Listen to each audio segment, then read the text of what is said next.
Will there be another property crash? Me? Okay. Inevitably, because the housing market works in cycles, and every few years something happens, like the Brexit vote, or Northern Rock going bankrupt, or some other event, Miras being withdrawn, and people lose confidence, an overheated market collapses, everyone thinks the end is nigh, and then it slowly recovers, and we have another boom, and the cycle repeats itself. Absolutely, of course there will be.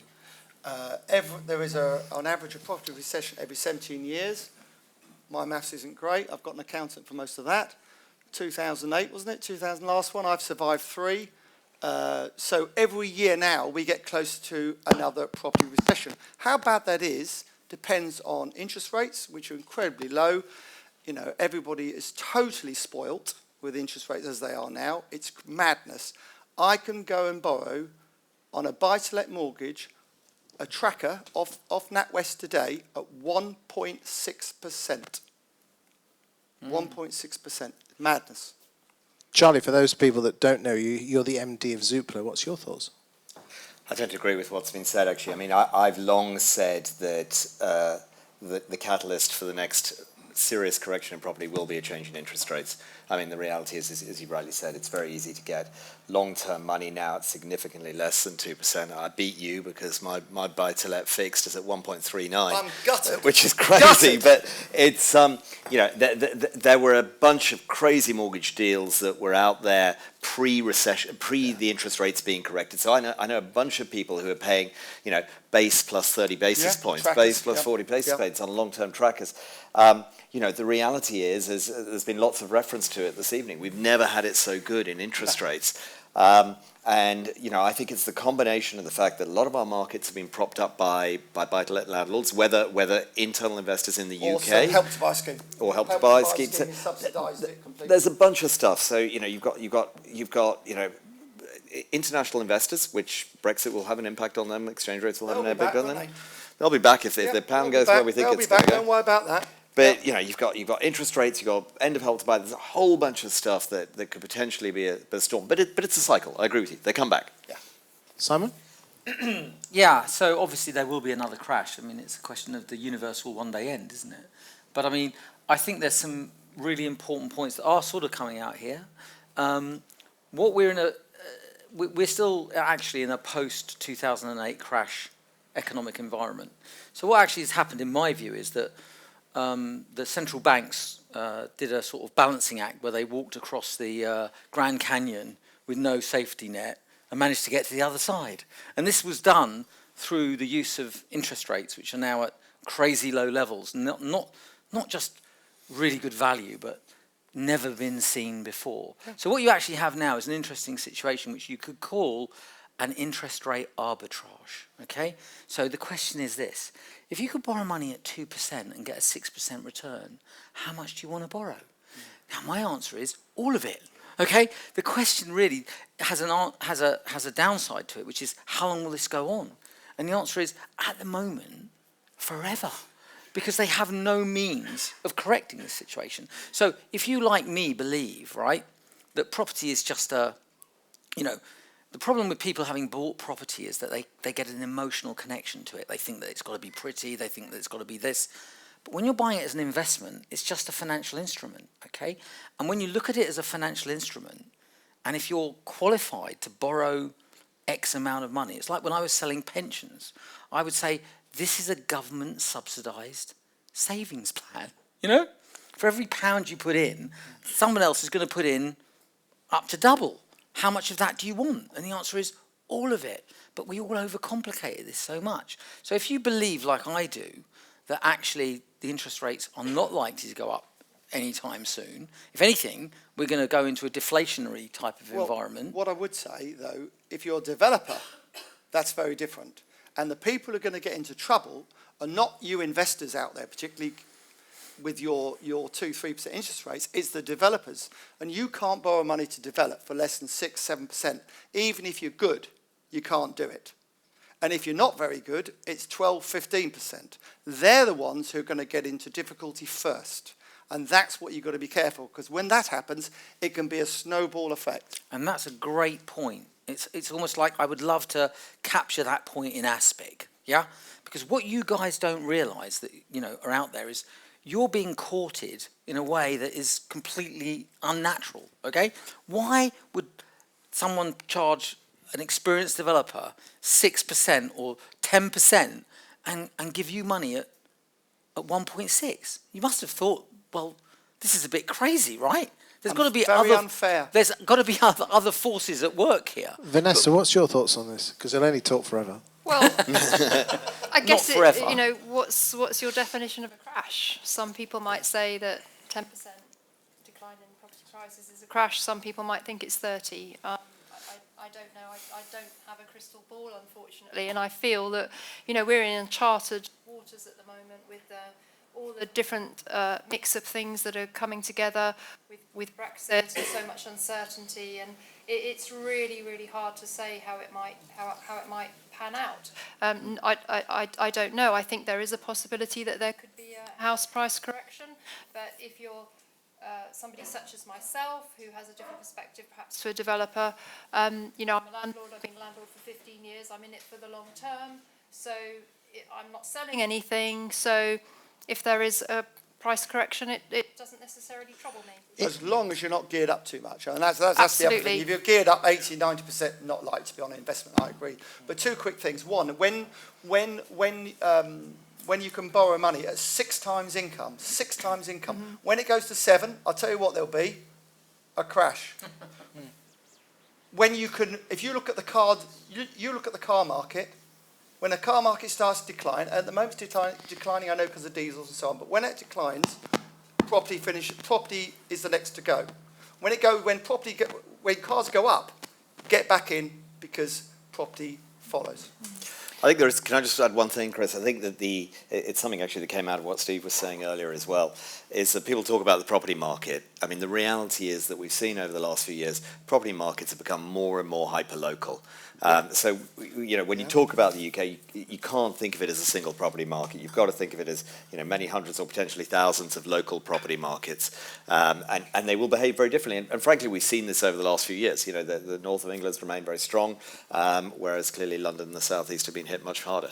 Well, I don't feel too sorry for anyone in London, do you? I have property in London, so... I don't feel sorry for you at all. Look at the graph. The rest of the country... we haven't had the growth you've had. No, that's You've had it too good for too long. The one thing I would add to all of that is that even in a really bad downturn, the well-run agents can still make money as long as they adapt their business model to do that. Very good point. And one of my big clients, who are a 30-odd office firm, made a better profit in 2008 than they did in 2007. See it coming, prepare for it. It can be done. Now, there's quite a few agents in this room. Yeah. What advice would you give to agents if the market does crash? Well, you have to do a financial model of your business and say, if prices are going down 10%, our income will go down 10%. So what are we going to improve in order to claw that back? And that might mean putting fees up or improving some other KPI, such as your conversion of instructions into sales or valuations into instructions, or increasing your ancillary income from selling insurances and conveyancing. But if you model it, if you can't make it work on paper, it will never work in practice. And so many firms get halfway through the first year of a downturn and go, oh God, we've lost £500,000 this year, what should we do now? Well, it's too late. You need to be looking ahead into the downturn, modelling the business and looking at what has to change in that financial model in order to keep on making a profit. Simon, what did you do in the downturn? What did I do? I went from sales to lettings. So I basically looked at the 2008, downturn, and what I realised was that there would be a massive boom in lettings, and I just figured that it was best to put our resources into that. And that was a very wise move and much copied. And one of my big clients, who nearly went bust in the 88 downturn, came out of that and said, I'm never again going to be at the mercy of my sales operation, and my business plan is to have at least half my revenue from areas other than residential sales. And that's exactly what he did. And this time the downturn came and it completely passed him by. What's your thoughts on agents, Vanessa? Sorry, how so? In terms of being a landlord commentator, what's your opinion on letting agents in terms of how they can do a better service, almost charge more? Well, that's a very good question. I'm a very big fan of lettings agents, actually, and on Property Tribes, our forum, I always recommend that newcomer landlords start out using, an accredited Definitely. agent. I think the lettings agent plays a very important part in the private rented sector in terms of helping newcomer landlords be compliant and also, in terms of tenant referencing and very robust tenant referencing. I think they play a vital role, and I'd certainly encourage all landlords to start out with them and kind of start to, shadow them, see what they do, how they manage the property, how much time it takes. To my mind, lettings agents are actually very underappreciated and undervalued, and I think every business has to evolve and grow, and where there are all these challenges that we're all facing, there will always be opportunity. Why do you think a lot of landlords want to start their own letting agency? Anyone want to jump in there? God only knows. It's like, what are people who are successful want to buy a restaurant? It's a bit similar thing, really. They can't cook, so they buy a restaurant. It's bonkers. I've got friends of mine, and there they are, waiting on you and sitting down at your table, and you, hang on a minute, you're not my date. So, God only knows why they think it's easy, and it's really hard. And the property management is a very skilled job. Actually, can I just pop in there and say that it's not just lettings, it's sales as well. Everyone who's sold a property thinks it's easy, and I think that, and I came into the business 30 years ago on that basis. And what I didn't realise was that 5% of estate agents are absolutely brilliant. Why? Yeah. Because I only met the ones that weren't. But what I realised was that having got into the business, it was far more challenging than I could ever have imagined. Actually, I think that selling property is the most underrated job in the world. Actually, to do it well, it's the most underrated job. Letting agents are different. It's a very difficult job. It's a tough job, particularly on the property management side and what you have to deal with when you're trying to balance people's interests, landlords and tenants, and trying to resolve those things. It's very, very difficult, and people don't realise how trying to manage just 2 or 3 properties can ruin their lives, actually, or take over their lives. I would actually say that there is the flip true. side to that, because I have, on many, many occasions, I've sold an estate agency or a letting business for someone who has spent the money becoming a property developer and has lost every penny of it, because property development and estate agency have got virtually nothing to do with each other. Okay, but why do only 50% of landlords actually use a letting agent? Because they Exactly. are It's a very ill-informed good about question. the risks that they're taking. Ill-informed and naive. And this is the huge opportunity for letting agents going forward, is to get in touch with the private landlords and make them aware of the risks they're taking and just how complex the legislation is and how enormous the fines can be for a small transgression. And one of my clients has just been writing to all the independent landlords they can source in the area and saying, dear Mr. Brown, I'm writing to ask you how you're going to pay the £5,000 fine that you're going to be due for later this year. You don't know what it is, do you? Well, that's why you need us. Okay, let's hear it from the other side, Vanessa. You're the landlord champion. Well, obviously, I co-founded Property Tribes with my husband Nick, who's at the back operating the camera, and we've got the biggest landlord and property investor community in the UK now. And it's, if you want to, I think it's the saying, I may even have got it from you, Chris. If you want to know, if you want to find a water buffalo, you have to go to where the water buffalo is. And the water buffalo is at the drinking hole having a drink of water. That's where the water buffalo congregate. And Property Tribes is the landlord version of the water hole. It's where all the landlords are going. So if you want to reach landlords, then you've got shared interest communities like Property Tribes. where all those landlords are already engaged and you can access them. But just to answer your question, I think landlords are facing so many challenges on so many different levels that my feeling is that agents should be offering a more holistic approach to the whole landlord business, and perhaps partnering with a tax advisor, perhaps partnering with a mortgage advisor, perhaps partnering with other advice services, so that when a landlord, if they've got current landlords or new landlords coming into the business, they can offer them a much more holistic approach, because being a landlord now is a lot more challenging, and it's very much government's intention to professionalise the sector and raise standards amongst landlords. And lettings agents, again, can play an important part in achieving that. Charlie? I think, Vanessa, that's something that's really close to my heart, and I've talked about quite a lot, not just in terms of lettings agents, but also in terms of sales agents. One of the most common questions that gets asked around the agency space today is the trade-off of online agents versus high street or traditional agents. And I think, going back to your original question of what does an agent need to do to survive in a downturn, my personal view is an agent needs to be able to service their customers in the way those customers want to be serviced. And they need to be much more flexible in the type of services they offer. So for a millennial customer who believes they know it all, by all means go and offer them a very light touch service that actually won't add the value, that won't get them the top brick off the chimney in terms of pricing. For someone who wants a more full service with mortgage and financial advice and everything else thrown in, be able to offer that as well. Recognize that the property consumer landscape is very, very varied. And to be able to serve as many customers as possible, you have to be flexible in terms of the offering that you can give them. Coming back to what Vanessa said literally 2 seconds ago, let's move the conversation on to government's intervention into the PRS, private rental sector. Discuss.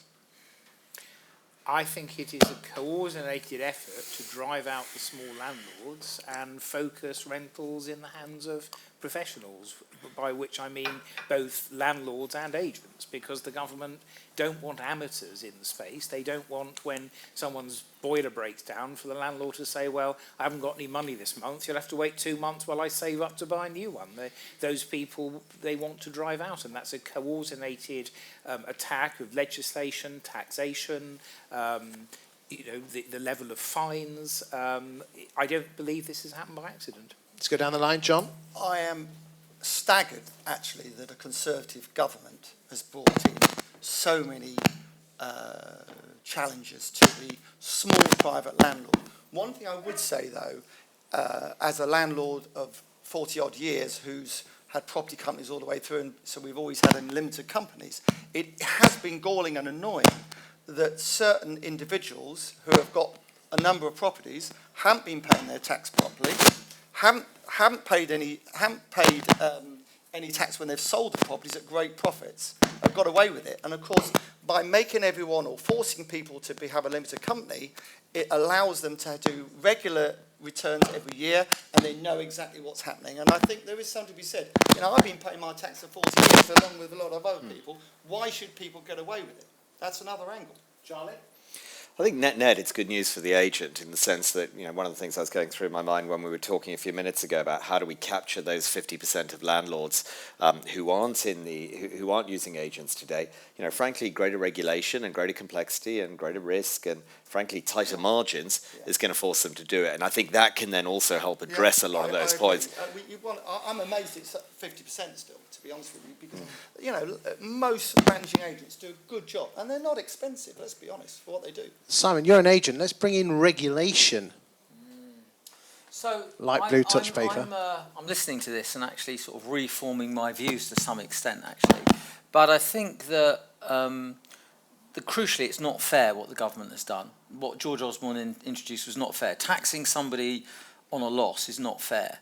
And actually, the people who, I agree, I mean, they want to encourage people to use regulated services. Yeah. That's all good and proper, But on the other hand, trying to use a blunt instrument to force small landlords out in an unfair manner isn't right either.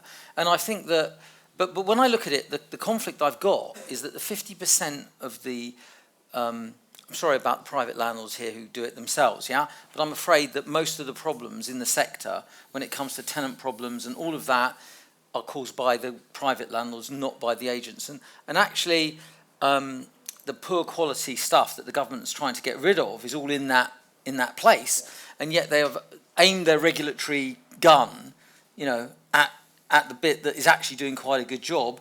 And I think that the biggest problem I've got, having very carefully read the paper that was advising the government and informing the government, is it is a frightening and misguided document, because what it's saying is that they should use the current framework of the financial services regulation, which has failed everybody. It's failed consumers, it's failed the advisors, it's caused the mini bond, you know, sort of like scandals that we've got at the moment.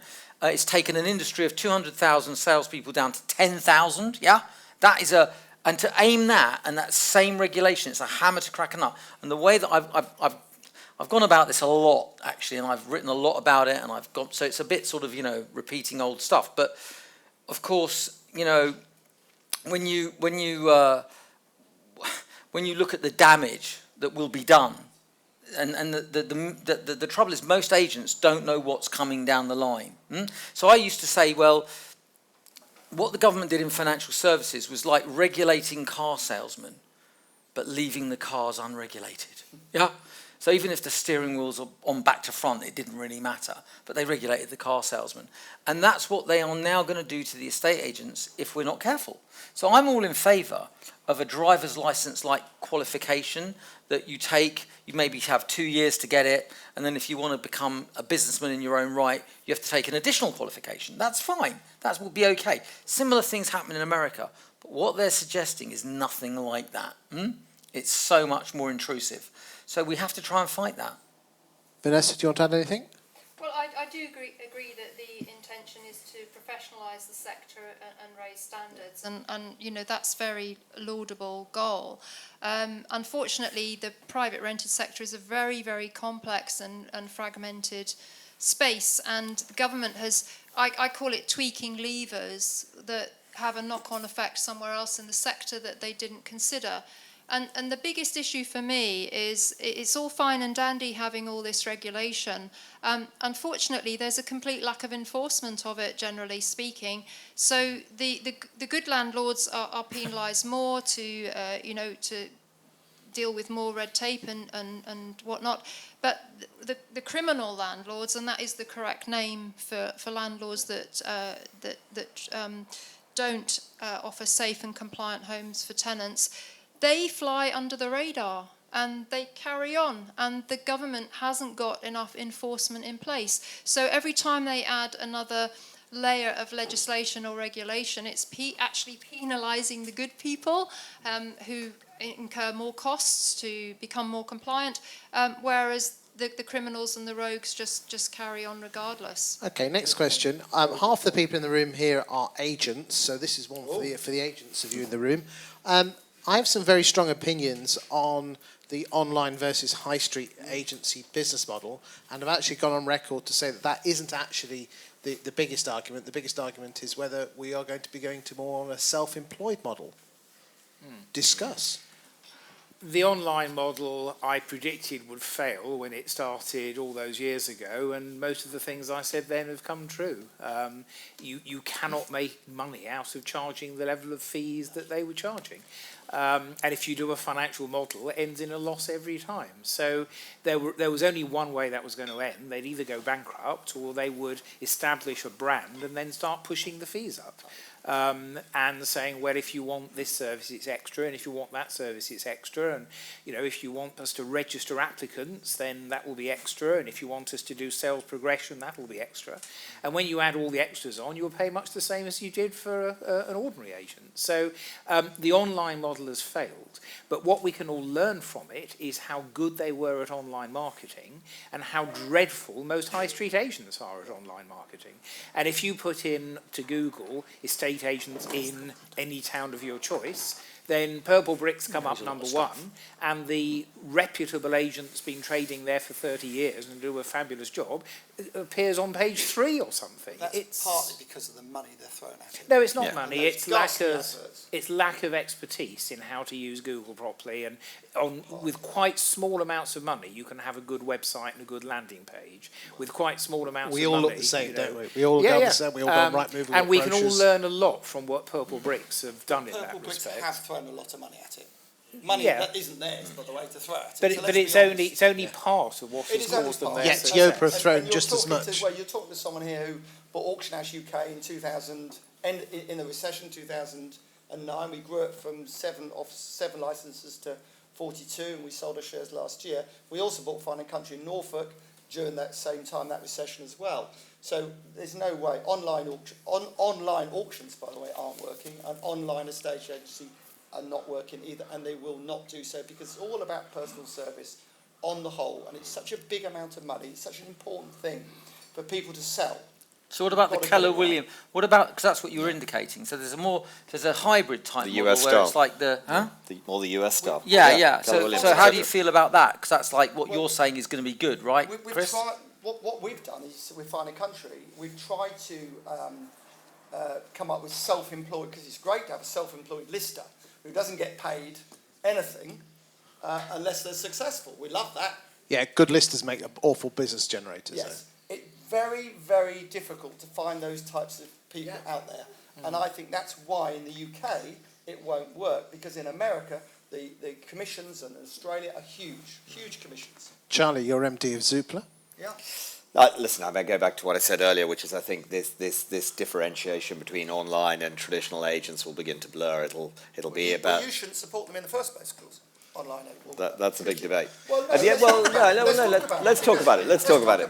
Why on earth have you done that to all those brilliant agents who've stuck by you for years and years and years, and then you've let online agents with not even an office, by the way, and the first thing was, oh, you had to have an office. Well, now you don't need an office, clearly. Why have you allowed that? Why have Rightmove allowed it? I think partly because there's demand from the end consumers. At the end of the day, I think it's at the end, appalling what you've done. it's Because always everyone else is paying you a lot of money.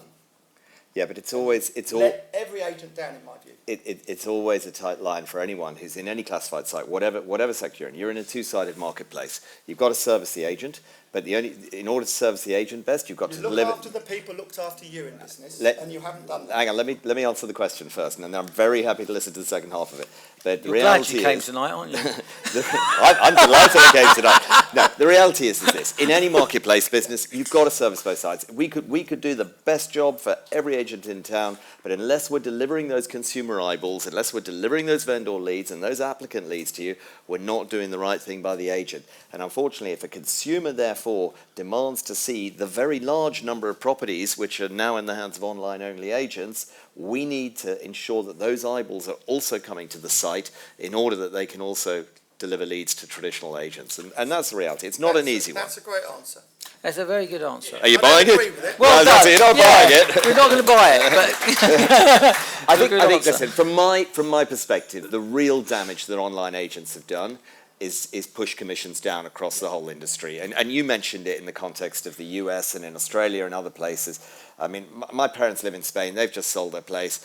5% non-negotiable, you know, and now we've got, you know, average commissions across the UK nearly hitting 1%. It's very easy to sell your house for less than 1%. And a professional agency model that delivers the value added that agents always have can't survive on that. You can't survive on 1%. No. You genuinely can't survive on 1%. Because what you're doing as an agent, you're the people who actually sell the house for the commission, they're paying for everyone else who doesn't sell. Yeah. And that's the problem. But coming back to the universal acceptance that the online model doesn't work, and looking at this other model, which is the self-employed model, which, Chris, you think's quite good. So without mentioning... With provisos. Okay, but no names, no packet drill. I've interviewed several senior members of companies in that sphere right now, and despite the very beautiful image they're giving of everything's going well, they're already questioning the model. And as you said, really, it's all about the fact that there's not enough commission involved, right? You cannot compete with a high street if you only are working on less than the high street, and if the high street are barely able to survive on what they're actually charging. So we are in a position where culturally also, I think, you know, the words hyperlocal were mentioned earlier by Charlie, and I think that what we get, and the thing I love, you know, I mean, everything's changing now anyway. We've got much more Facebook type, social media type marketing, which is going on at the moment, which I think Zoopla are into a bit more as well. But at the same time, everything is changing so much. But what people forget is that when you get Rightmove saying, guess what, we get X many billion, gazillion people looking at, you know, our site, and I'm an agent, I go, so what? Yeah. I've got like 4,000 properties I'm interested in my patch, you know? And what I want to do is engage. I want to actually engage with those people. I'm not interested in it. In fact, by closing my doors to anybody that doesn't break them down, yeah, I can create a lot of competitive tension. Yeah. And I think that, so I'm not saying that, you know, portals they have a place. I've been very open. In fact, the opposite. I was very against on the market because they had their one other portal rule, yeah? And I took great umbrage at that over a long period of time. And I was defending the right of people whose business model I don't like. We didn't get involved with them at all. Yeah, because I thought this was just a wrong way of doing business. Yeah. I mean, obviously, the real story here is this: that Purple Bricks is basically a private listing model. You know, it's a private, it's a classified advertising model that uses the portals, you know, who are reserved for agents, but it goes around it a different way. And that isn't going to work, and it was never going to work. That's why it shouldn't be on your portal. Vanessa, well, you know, that's what they are. Anything to add? But as long as they still have properties that consumers want to see them. Adam said. Okay. But we haven't really answered the self-employed model bit. The self-employed model won't work in this country because Century 21, Remax, Keller Williams now, and others have all tried it, and there's not enough money, and you can't pay them enough money. So basically, they suck people in from within the agency who think they're good negotiators, who think they can run it on their own, and they suddenly are left with, it's a beautiful dream, isn't it? I'm going to give you support, I'm going to give you personal development, I'm going to give you a desk, I'm going to give you 90% of the commission, okay? But 90% of nothing is actually nothing. Because most valuers are not very good business generators. Well, exactly. Well, you know. The other thing, if they're really good, these people, they can go and get a really good job at quite a lot of money. I'll pay them. Or they can open up a little office and pay the rent. Exactly. They can open up the rent and save the high street, you know, rather than going into some hub somewhere and talking a load of, you know, sorry, but... The other thing is that we have in this country a very different attitude to risk to what they have in the United States. Yeah. And a common franchise model in the United States is that you pay the office owner £1,000 a month every month, plus 20% of what you earn as your business, as your contribution to their fixed costs, and you keep the rest. Yeah. And if you leave after 6 months and haven't earned a single bean, you still owe them £6,000 plus 20% of nothing. And you've got to pay that or they'll put you into bankruptcy. Now, we've never had a self-employed model that is that extreme. And plus, it's hard to be self-employed and because the government's made so impossible to be self-employed. Exactly, so they made it almost impossible. And I go back to you, the commission that you can charge in the UK, you cannot be a self-employed. You just can't do it. It's not enough. Government wants their national insurance. They're going to say, look, you're working for these people, and you're not even earning minimum wage. And the reality is, it's also, you know, those people, if they were to do it today, are also competing with, you know, a number of people in this room and on this panel being good examples, you know, very established brands, whether national brands or local brands. And so you're going out trying to push John Smith & Sons, powered by Keller Williams or whatever it may be, up against somebody who may have been on that high street for 3 generations. Absolutely. Okay. Anyone got any questions for this lot? We're going to go roving. Put your hands up. Come on, be brave. Joshua. What do you think the next disruptive business model they're going to be for estate agents? What's the next disruption? Can I take that one? Because I've got a view on it. It was something that was said earlier, actually. Simon, you made the point about, you know, how many millions, billions, whatever it may be, visitors may go to Rightmove or Zoopla. The reality is, it's going to be about personalisation. And I think for a portal to add the greatest value to the agent in the future, we need to be able to say, actually, we know that this person has been looking consistently for 2-bedroom flats in this area for the last 6 months. Therefore, that's a sign they're a good intender. We know that this person comes on to every lunchtime while they're clearly eating their sandwich and cruises around the big £1 million properties in the area. They're just fishing around. So I think the biggest change will be around using data to really personalise the experience for the consumer much more. Understand when someone comes into your agency far more about them, that you know exactly what their property history is, you know what they've been looking for. Know exactly what the salary is now, of course, Yeah. as well, because you can find all that sort of stuff out, algorithms and all these things, and we're already doing it, you know. And actually, very briefly, I'm a Conservative chairman, you may have guessed, and we've got the election coming up, and the data we're getting of people's houses is exactly that. Yeah. 30 to 50, earning to 45,000. That's we a know it all. massive amount of data. We know it all. And the reality is, if you look at it, certainly electronic property search, portal-based property search, hasn't moved on in 10 years. It's still about how much money do you want to spend, in what postcode, for how many bedrooms. Now, would anyone in this room put up with that from Amazon, from Spotify, from Netflix? No, you expect to be able to go on and say, actually, this is the music you're going to like listening to. That's right. That's exactly right. When I go onto a Zoopla, what I want to know is, what should I be buying? And this is what leads me on to my biggest threat, okay, which actually, by the way, that fantastic question was asked by Joshua, my son Joshua. Oh, sorry, I shouldn't have said that, but he is. Anyway, the fact is that in terms of my biggest concern as an agent isn't from the likes of Keller Williams or any of those people. My biggest concern right now is what we're going to do with AI, what we're going to do with artificial intelligence. How are we going to work it out when there's a bot that can do 90% of the work for us, you know? And I think if there is a threat to the industry, and where we have to really add value, is we have to show that we are better than that. And I think we can show we're better than that, but if we don't, then I think we are prey to being replaced by some sort of algorithm. But the great thing is, it's still such an emotional thing. It's probably the most emotional decision that someone makes, and a bot can't do that. The other thing that I see happening on the prop tech side is a lot of my clients have now got very sophisticated call centres, which they call leaky bucket departments, where they're going through their CRM data and using it in very sophisticated ways to generate huge amounts of revenue.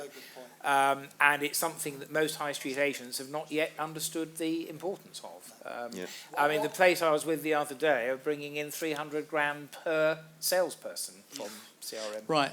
Can I just ask the panel your opinion? I'm on the sales side, you know that. We guessed and, that earlier. You guessed that? Yeah. Right. Just an opinion. There's two things that come in week after week after week after week. Number one is, should I be buying through a limited company now? I'm sure you can help me out on that one. There's conflicting views. Number two, you were talking about tracker rates of 1.35, 1.6. Now, if any of these investors are really worried or scared about Brexit, you can fix for 5 years at 2.2. So why would you go on a tracker at 1.6 when you can get a fix for 5 years on a 2.2? How many questions? It was just one question, Steve. Oh, that was Nice, one question. Sorry. nice and quick, please. They'll be kicking us out the room at this rate. Yeah, they'll be thrown out any second now. In terms of whether you should buy as a, because we had a tax advisor that couldn't actually be here tonight, but as far as being a limited company or buying as an individual is concerned, there are pros and cons. Why? Because you will not get tax relief on your mortgage interest, all of it anyway, as a private individual. You will as a company, but you have to pay a certain amount of charges to run a company, and the money is in the company. So when you want to take the money out the company, there will also be tax consequences. It depends what you do. So there's quite a lot of different things that you've got to think about. If you're never going to sell, I suppose, well, capital gains tax, again, doesn't apply to companies. You're never going to face capital gains tax within a company. But if you ever want to sell your company, that could be a different issue. So getting money out of a limited company is a good reason not to have a limited company. And if you're going to run a company indefinitely and you're going to pay dividends to shareholders and everything else, that's probably a great idea. But for individuals, I don't think it's such a great idea. But there you go. Nice and quick.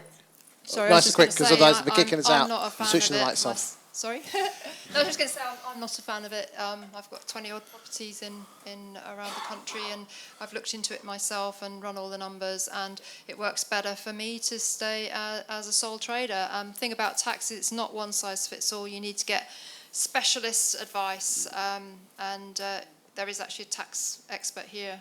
There is. Tony from Less Tax for Landlords, could just put your hand up. Tony is a good person to speak to about your tax situation, because it's very, very, very bespoke to you.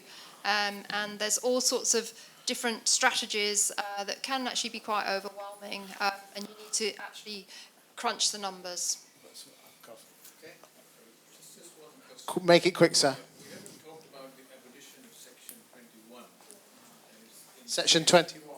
Yeah, I think the government has suggested that they may want to abolish Section 21, and I think the bill is in consultation stage at the moment. I think the consultation end date is the 13th of October, and I wonder whether they've asked you as one of the major agents, and what advice have you given to them? Don't do it. My advice was don't do it. I told them it was a bad tenants charter. I said that if they do it, it's going to cause nothing but aggravation, and there's no court system that will be able to cope with it. But do you think they're going to listen to you? No. No. No one listens to me. They're not listening to anybody. The question really is, what are the implications The of word I it? have politically is that it's going to be watered down dramatically. That's what I've heard. Right. And do we have some sort of a time frame on it? It's the government. Hopefully forever. Well, they've got other things on their mind this week. They have indeed. It's a very, very serious issue for the private rented sector. That Section 21 is, in my opinion, it's going to go completely, from what I've heard from insiders. But you know, the tenant-landlord relationship, it's quite complex, and if you can have various things that happen along the way that just build an overall picture that maybe it's time to say goodbye to that tenant, and you know, the Section 8 route and the grounds don't accommodate that at all. So I don't agree with this at all. I'm going to we're going to close now, and then I've got one announcement to make, a quick announcement. Well, I would like to say thank you very much to all the panel guests. Thank you very much, one and all. And I'd like